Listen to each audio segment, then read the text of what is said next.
So if you're stuck in quarantine or you just want to be extra safe, even though you can go to some parks now, macro photography is a great way to stay creative and take unique pictures. So I want to talk about my favorite lens, and of course it depends on the system you use, but let's get into it.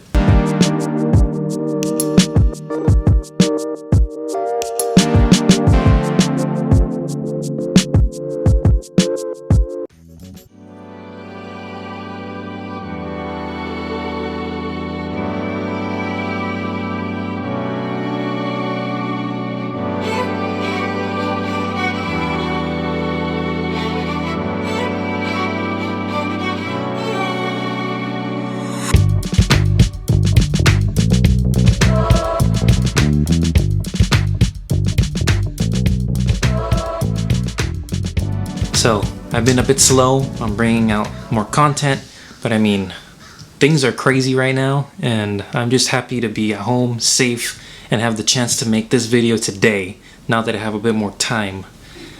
You would think that you're not going to be that busy during a quarantine, but it turns out you get really busy.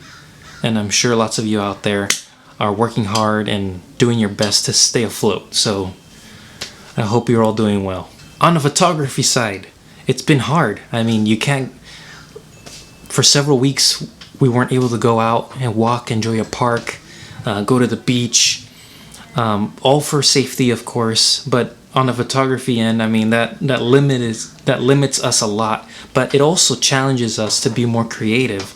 And during this time, I was reminded of what got me into photography. And while being at home, I was like, what can I do at home that still fulfills that photography need that I have deep inside of me? And that was macro photography. And so as you can see in my name below, it's Macro Marvin. It's not because Macro is my first name. It's because that's what really got me into photography, and I took that as my photographer name and my side business name, Macro Marvin.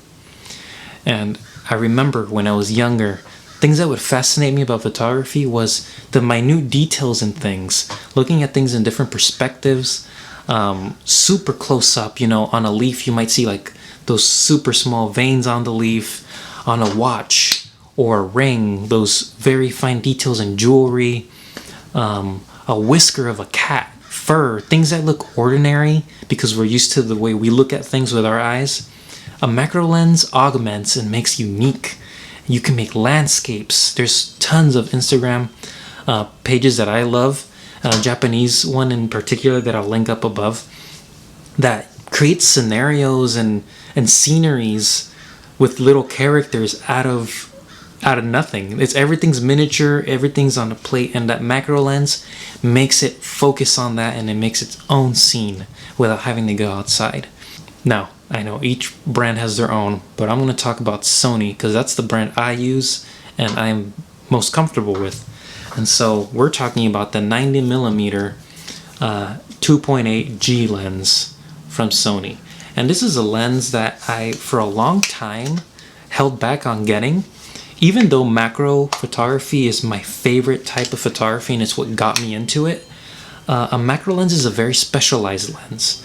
And unless you really push yourself or are specializing in some type of product photography or even portraits, I guess, a macro lens is a specialty lens, and not everyone can find a use or a justified use to spend money on one. And so there are more budget-friendly options for Sony, luckily. By this point, we have many options. And we have the 50mm 2.8 macro, which is probably half the size of this one, but it does extend the barrel because it needs to focus. Focus isn't fast on that lens, as you've probably heard, but it gets the job done. It's a macro lens.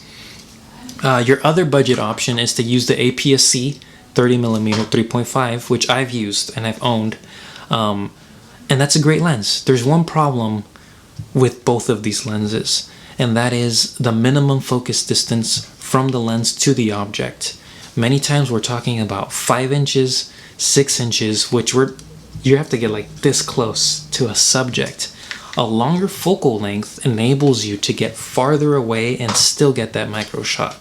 So if you're looking to get a little bit more dynamic, maybe take a picture of an insect, or, you know, things that you can't get as close to. You're gonna need something like this, a 90mm or 100. There's a couple manual focus lens options now for Sony. So I hope you enjoyed this video. I've got a couple more things to work on to release more, but I'm hoping to pick it up again because I know it's everyone's busy, everyone's struggling right now, so I want to be mindful also at home and take my time. But I'm gonna make more videos. I've got a ton of stuff to review and talk about, so stick around. And come on guys, help me out, hit the 300 subscribers. It's a milestone. 300. We're gonna make it. We're gonna make it. 300. This is not a threat, this is a victory. Thanks for watching.